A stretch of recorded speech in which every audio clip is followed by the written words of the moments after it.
Hundreds of Palestinians protested the closing of a space in front of the Damascus Gate, while Jewish extremists march elsewhere, shouting death to Arabs.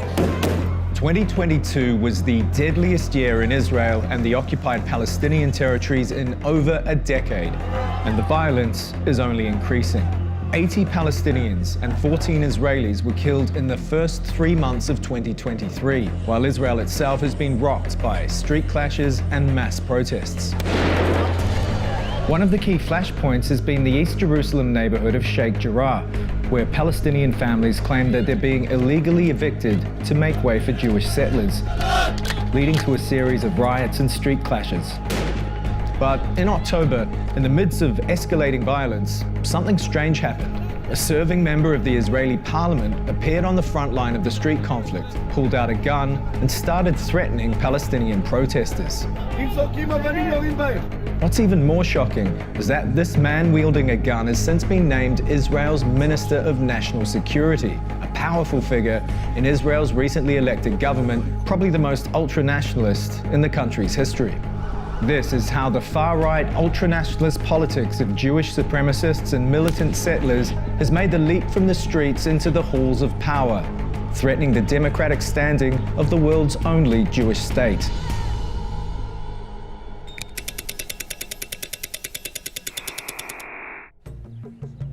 The conflict between Israelis and Palestinians is one of the world's most painful and long-running disputes. But in recent times, something seems to be shifting with the growing prominence of Jewish ultranationalists. Lahava is an explicitly Jewish supremacist organization whose distinctive uniform has become a common sight at ultranationalist rallies across Israel. The group first gained attention by protesting outside the weddings of mixed Jewish-Arab couples, using harassment, intimidation, and sometimes violence to prevent religious assimilation or cultural mixing. זאת הייתה אמורה להיות חתונה פרטית של בני הזוג, אבל החתונה הזאת מסעירה את המדינה כבר שבוע ימים, בשל כך היא יהודייה והוא ערבי. But within Israel itself, Lahava's marches have become increasingly violent, targeting non-Jews, mixed couples, and LGBTQ events. Why do you protest Pride? Because the Torah says you need to be straight, you need to be a man with woman. You're willing to fight for the cause? To the Jew, to the Torah, to Hashem, and to Eretz Israel, and to Am Israel. What marks Lahava out is that this is not a movement of the old. Its activists are drawn from a new generation of young Israelis who may not even remember the last time there was a functioning peace process with the Palestinians. So the significance of a far-right group like Lahava primarily being comprised of young people is that they really grew up without any connection to what we call the Oslo years. You could almost call them the post-Oslo generation. This is a whole generation that didn't experience the kind of peer-to-peer context that those who grew up in the Oslo years had, who met with Palestinians, who may have even been learning Arabic. Several Lahava activists have been prosecuted for violence and hate crimes, but the ideological roots of this movement actually go back decades. This is the sovereign state of Israel, and these damned Arabs here had better learn that if they want to stay here, they'll sit here quietly or get the hell out. Lahava takes its inspiration from Meir Kahane, an ultranationalist leader who advocated absolute Jewish supremacism within Israel. There is no such thing as an Arab village in the state of Israel. It is a Jewish village that is temporarily inhabited by Arabs. The Kach movement was founded in Israel in the 1970s. It was ultra-nationalist. It had ethnic and religious supremacist ideals. First of all, there are no Palestine Arabs. There is no Palestine. There are no Palestinian Arabs. He managed to gain a seat in the Knesset in 1984 under the banner of his Kach party. This was seen as abhorrent, and mainstream Israel did not respect him as a political figure. While it was active, Kahane's movement was designated a terrorist organization by the US, and Lahava's leader, Benny Gopstein, was barred from running for Israel's parliament in 2019, largely because of his association with Kahanism. As time went on, these ideas went underground. They became attractive to youth culture. Some people who had been exposed to these ideas came around thinking, this guy was right. But Lahava is far from the only movement drawing inspiration from Kahana's ideology to drum up tensions between Israelis and Palestinians. יש פה איזה 15 מתנחלים, חלקם רעולי פנים, הורסים פה בית פלסטיני, עוקרים עצים, שורפים שם דברים, והצבא לא עושה כלום לגבי זה. In the West Bank, which Israel has occupied since 1967, there's been an upsurge in violence between Palestinians and militant Israeli settlers, with the security services often accused of failing to prevent settler violence and shielding the perpetrators. He showed us videos he'd taken himself of the settler attacks, where you could see youths come down from the settlement above the village to throw stones. The worst thing about it was that they were accompanied by the Israeli army, who were supposedly there to separate the two groups, but were in fact doing nothing to stop the settler attack. Even people who don't necessarily grow up in a highly ideological settlement are probably trending generationally and otherwise to be more right-wing in their politics. The settlers themselves are really at the front line of the Israeli-Palestinian conflict.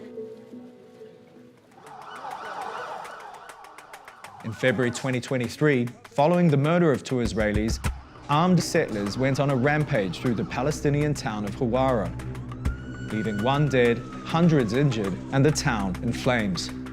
Violence in the occupied territories has increased since 2016, in tandem with the settlers' increased political influence. When Trump was elected, the Israeli far-right celebrated wildly. He continues to be very, very popular in Israel because he just handed the country a whole slate of diplomatic victories. But it did just give the sense that there was one less check against Israeli abuses, particularly in the occupied territories, than there had been before.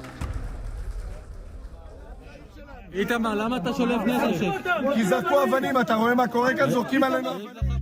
brings us back to the Israeli government minister who was waving a gun around in Sheikh Jarrah, Itamar Ben-Gvir. Ben-Gvir is an ultra-nationalist settler extremist. In November 2022, he was appointed Israel's Minister of National Security. He supports relaxing open-fire rules against Palestinian rioters and wants security forces to be immune from criminal prosecution. In 2007, he was convicted of incitement to racism and supporting a terrorist organization. Ben-Gvir also got his political start in the Kahanist movement. As a teenager, he was rejected for service in the Israeli army for being too extreme.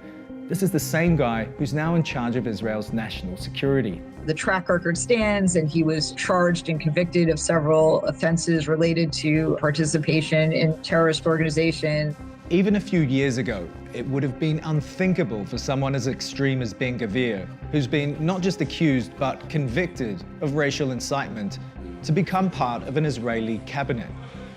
Many have pointed to his rise as the clearest indication of how much Israeli politics and society has lurched to the right, prompting concerns over exactly what this means for minorities and the state of Israeli democracy. גם אותם פלסטינים שחיים, קוראים לעצמם פלסטינים, אין באמת עם כזה, זה לא היה, אין באמת דבר כזה, יש ערבים. So when you have a far-right ideologue who does not believe that Palestinians have a right to exist, the scope of what he can punish them with in terms of deploying his police forces is pretty frightening to imagine. But there's a twist in this story. A lot of it actually comes down to the political fortunes and alleged crimes of one man, Benjamin Netanyahu. Netanyahu is Israel's longest-serving prime minister and its dominant political figure of the modern era.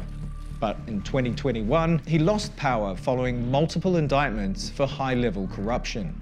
Israel's Attorney General has just unveiled charges of bribery, fraud, and breach of trust against Prime Minister Benjamin Netanyahu in 3 separate ongoing corruption investigations. The repeated elections over the past few years have been almost exclusively about keeping Netanyahu in power and out of possible jail time on his various corruption charges. Despite this, Netanyahu managed to cobble together a political deal with fringe religious and ultra-nationalist parties, including Ben-Gvir's, which was able to bring him back to power.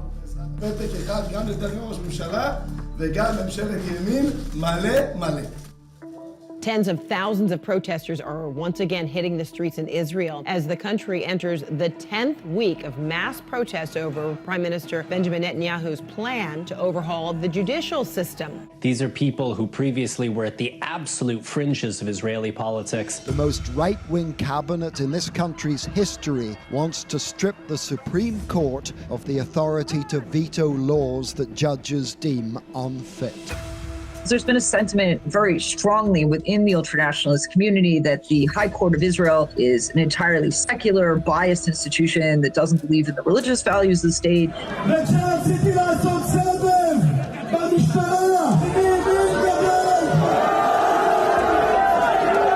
A lot of this is happening from the mainstreaming of the ideology that's against the High Court. These proposals are so extreme that they've sparked an unprecedented reaction from Israeli society. Over the past few months, more than 500,000 protesters have poured onto the streets. Growing turmoil in Israel, fiery protests erupting in the streets tonight. This comes just hours after embattled Prime Minister Benjamin Netanyahu dismissed his defense minister. A large number, actually, of Israeli military reservists who basically said if these judicial overhaul plans aren't put on hold, it's going to destroy Israeli democracy, and we don't want to serve in a military that is not part of a democracy. It now seems as if the Netanyahu-Ben Gvir coalition has been forced to back away from its plans to attack the Supreme Court. But the situation remains extremely volatile. With a rising tide of violence on both sides of the conflict with the Palestinians and extremists like Ben Gvir now at the heart of government, the prospects for Israeli democracy, let alone a functioning peace process, are looking bleak.